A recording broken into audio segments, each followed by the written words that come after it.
Hola, ¿qué tal amigos de Twitter y las benditas redes? Me da mucho gusto saludarlos. En este video yo tengo otros datos y quisiera compartir la información que dieron en la mañanera la secretaria del Trabajo, Luisa María Alcalde, respecto a los salarios mínimos, y después de que la vean compartiré alguna información que es muy importante que ustedes conozcan, porque a veces la información no la logramos comprender cuando la presentan en datos y no podemos eh, aclarar con precisión cómo afecta en nuestras vidas toda esta información.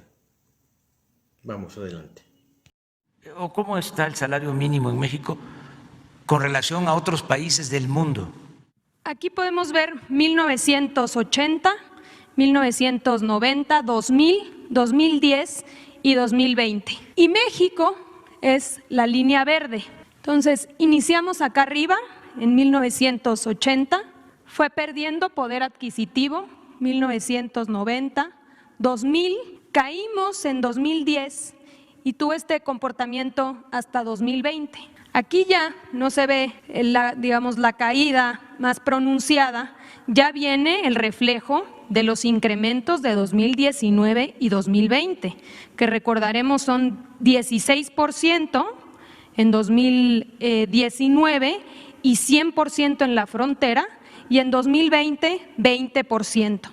En el mundo, estamos hablando del comparativo mundial, entonces número 12, 1980, caímos al lugar número 30 en 1990, de 1990 fuimos cayendo, lugar 48 en el 2000, y luego caímos en 2010 adelante hasta el lugar 81. Todavía perdimos un lugar más para 2020, ¿no? Entonces, con un plan de recuperación, la idea es que podamos ir recuperando el poder adquisitivo que perdimos durante estas 4 décadas. Aquí está América Latina. Podemos comparar, ¿no?, cuál es el comportamiento de todos los países, y la línea verde es el comportamiento del salario mínimo en nuestro país.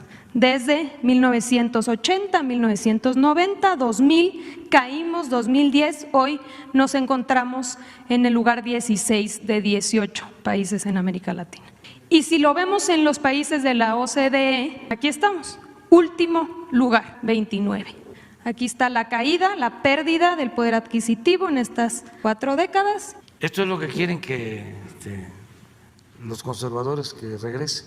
Ya les dijimos que queremos que regresen, pero lo que se robaron. Cuando un país pasa del lugar 12 al 82 en el poder adquisitivo del salario mínimo, esto implica que algo está muy mal. Esto implica que somos más pobres, pero en tan solo 30 años el salario mínimo se vino al suelo, y pasando de un lugar 12 a un 82, esto significa que la alimentación de los mexicanos es insuficiente porque tienen menos dinero para comprar. Eso significa que más mujeres tienen que salir a la calle a trabajar porque el dinero que ganan sus maridos no alcanza. Esto significa que tienen que tener más ocupaciones. De hecho, en algún momento en México de los 90 había personas que tenían 2 o 3 trabajos porque no les alcanzaba para comer. Nosotros lo hemos olvidado porque en la medida en que nos van llegando créditos, tarjetas de crédito, créditos de nómina y facilidades, sentimos que ganamos más, pero en realidad ganamos menos, en realidad somos más pobres. Esto afecta a nuestra alimentación, y nuestra alimentación ha afectado a tal grado que habría que verlo en 2 sentidos. En el primer sentido, comemos alimentos que nos nutren menos porque tenemos menos dinero para comprarlos, porque es mucho más caro adquirir un alimento. En el tema del COVID, de la enfermedad COVID-19 que nos ha pegado durísimo este 2020, el mayor problema para México ha sido la mortandad. Las personas van a tener la transmisión de la enfermedad porque no hay quien la pueda detener. En países como Alemania han tenido una transmisión, y sobre todo en esta segunda vuelta, muy alta, pero para fortuna de ellos la gente no se muere. En México la gente se muere y se muere por la desnutrición, por la falta de una alimentación adecuada. La otra parte, compramos alimentos que tienen menor valor nutricional. En México la gente se muere más por lo que come que por lo que deja de comer. México es el país número 10 en nuestro continente que se muere por la comida que se mete a la boca, y eso tiene mucho que ver con lo que compramos en los supermercados: leche que no es leche, queso que no es queso, atún que no es atún, carne que no es carne, pollo que no es pollo.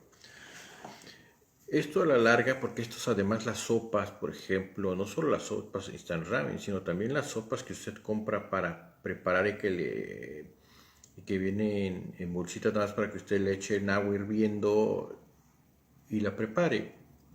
No hablo de las sopas de plástico que venden para microondas, no hablo de la sopa que usted compra en sobrecito que vale como 15 pesos y que le echen agua hirviendo y en 5 minutos tiene una sopa. Tienen aditamentos que generan adicción, y esa adicción hace que la gente consuma más. Se ha llevado a México a ser un país de gordos y obesos. Esto hay que sumarle la obesidad que esto genera y que generan las bebidas azucaradas. Tenemos que darnos cuenta que todos los productos contienen azúcar, desde el jamón hasta las leches vegetales como la de Mi Leche o Nutrileche, todas esas leches que no son leches, que nos vendieron como productos lácteos, fructosa de maíz, que es azúcar. Si usted quiere comprar un chocolate, mayoritariamente es azúcar, pero no contiene chocolate, contiene saborizantes que no son chocolate. Esto genera que ante la falta de actividad física, porque por ejemplo en grandes ciudades como México, Guadalajara o Monterrey, donde la gente tarda mucho en desplazarse al trabajo y que están fuera de su casa no 8, sino 12 o 16 horas, la actividad física se reduce y la obesidad se incrementa. La obesidad debilita el cuerpo. Vienen las comorbilidades derivadas de esa obesidad, como puede ser la diabetes y la hipertensión. Son los que se nos están muriendo. O sea, nos morimos por dos causas: la obesidad, generada por lo que comemos, y la malnutrición, generada por los alimentos de calidad que dejamos de consumir. Esto tiene que ver con el valor adquisitivo del dinero, con la capacidad que tenemos de compra. ¿Cómo nos afecta? De igual manera nos afecta cuando antes podíamos ir a un médico familiar que nos podría costar 300 pesos una consulta, y ahora nos tenemos que conformar con ir al doctor Simi, que nos cobra 30, porque ni siquiera estamos alcanzando hasta hace unas décadas, hasta hace unos años, muy pocos años, un espacio en el Seguro Social donde nos pudieran atender. La gente iba a pagar al doctor Simi, y en la medida que era posible, médicos particulares que le permitían atenderse mínimamente sus requerimientos de salud. Empezaron a abundar las clínicas que recibían fondos privados como ayuda, que le cobraban a usted una cantidad. Por ejemplo, en Sinaloa, que es donde estoy en este momento, las clínicas de Mi Salud, si no me equivoco, pertenecen o reciben financiamiento de un periódico importante de la ciudad, y hay otras clínicas que pertenecen a una fundación que tiene que ver con el dueño de su carne, Salud Digna se llaman. Y entonces, aquí nos encontramos dos fenómenos importantes que tienen que ver con la pérdida del valor del dinero. La otra es, cuando tu salario pierde el 85 o el 75% de tu valor, ¿cómo ahorras? ¿Cómo enfrentas una situación de emergencia? Esto ha hecho que la gente salga a la calle en la pandemia. La poca capacidad de ahorro que tienen las personas, no porque no quieren ahorrar, sino porque no pueden ahorrar, porque lo que ganan no les beneficia. Y esto también afecta al comercio informal, porque en la medida que el asalariado tiene menos dinero, pues menos puede comprar en la calle, y los productos que se compran en la calle, que se consumen en la calle, tienen que ser más baratos. Nos empobrece a todos la pérdida del salario mínimo. Y entonces por eso es tan importante señalar con datos y con cifras lo que hundió a este país, lo que lo tiene desgraciado. Si bien es cierto, muchos jóvenes accedieron a universidades privadas, el nivel escolar en México es muy pobre. Alcanzamos el 54 lugar el nivel primaria, que es la base a nivel mundial, y es el último lugar de la OCDE y es mucho más abajo de la media tabla de los países en cuanto a educación. Estamos muy lejos, muy lejos. Y esto tiene que ver nuevamente con que la gente no tiene dinero para que sus hijos vayan a mejores escuelas, o que se le pueda pagar mejores dinero a los maestros, y en vez de que anden corriendo por salarios miserables que les pagan en los colegios particulares de uno a otro, pues se salgan de la escuela pública para completar el gasto yendo a una escuela donde les pagan cualquier miseria por una hora de clase, por una materia. Si la gente ganara lo que tiene que ganar, lo que debería de estar ganando, esos profesores no tendrían que andar migrando de escuela en escuela y podrían dedicarle mayor tiempo a su preparación y ser mejores profesores. Este es el impacto que puede tener la pérdida del salario mínimo. La otra es en las pensiones. Por ejemplo, si usted gana 3,000 pesos, pues no va a alcanzar pensión, olvídese, aunque trabaje 70 años. Le van a dar la pensión que garantiza el Estado, pero no la pensión privada. Si usted gana 10,000 pesos, tampoco alcanza la pensión privada, va a alcanzar 2,600. Va a necesitar que el gobierno federal le pague a usted la pensión garantizada. ¿De quién es el negocio? Pues evidentemente es de las Afores. Usted no gana nada ahorrando ahí. Si usted no ahorrara ahí, finalmente alcanzaría una pensión del gobierno. Así de sencillo. Por supuesto que está amarrado el tema de que usted tiene que cotizar en el Seguro Social para que tenga derecho a una pensión, ya sea la garantizada, pero la privada, por lo menos el 75% de los mexicanos no va a tener derecho a una pensión privada. ¿Y sabe usted por qué? Porque su salario vale menos del 25% de hace 40 años. Este es el principal problema de México. Los pactos que se firmaron, y en donde viene otra situación muy importante y que les quiero compartir. Yo no sé si el presidente de la República hizo bien en no rescatar la economía. Lo cierto es que el país se ha sostenido de alguna manera. Pero en el pasado rescatamos a los empresarios con el FOBAPROA, que es una deuda que vamos a seguir pagando los mexicanos hasta el año 2050 o 2070, no sé.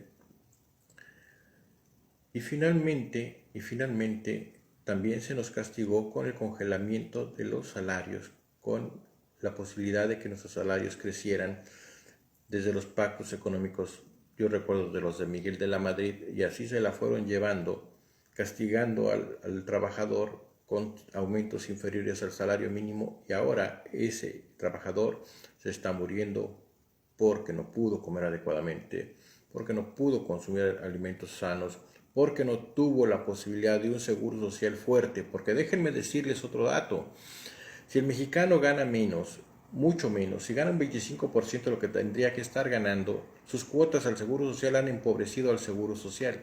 Y el Seguro Social tiene menos recursos para atender a las personas. Por eso el Seguro Social no se puede extender, por eso el Seguro Social estaba en quiebra. Aparte de que muchos empresarios se pasaban por el arco del triunfo y no pagaban el Seguro Social, y con la entrada de las outsourcing también se batió el pago del Seguro Social.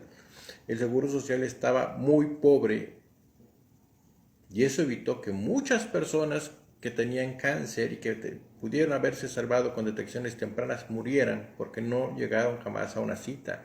Eso determinó que muchas personas no llegaran a un quirófano a tiempo porque no había lugar en los quirófanos. Eso determinó que muchos niños tuvieran infancias desnutridas porque no había medicina preventiva suficiente para ayudarlos a salir adelante. Esto es lo que determina un salario mínimo inferior en un 75% después de 40 años. Y si usted se va a la educación, a la salud, a la seguridad, al ramo que usted quiera, México es un país más pobre, pero México es la economía número 15 del mundo, pero llegó a estar más arriba. Sin embargo, nuestros empresarios son más ricos. Esos mismos empresarios que ahora en Sí por México están buscando rescatar al país. Yo no sé si López Obrador ha hecho bien o ha hecho mal. Lo cierto es que los mexicanos tenemos que abrir los ojos y no podríamos entender y no podremos entender que quienes nos llevaron ese desastre hoy nos digan que nos quieren salvar. Así de simple. Por eso es que la información que les he compartido de la Secretaría del Trabajo es tan importante. Por eso se las comparto el día de hoy. Que tengan muy buen día.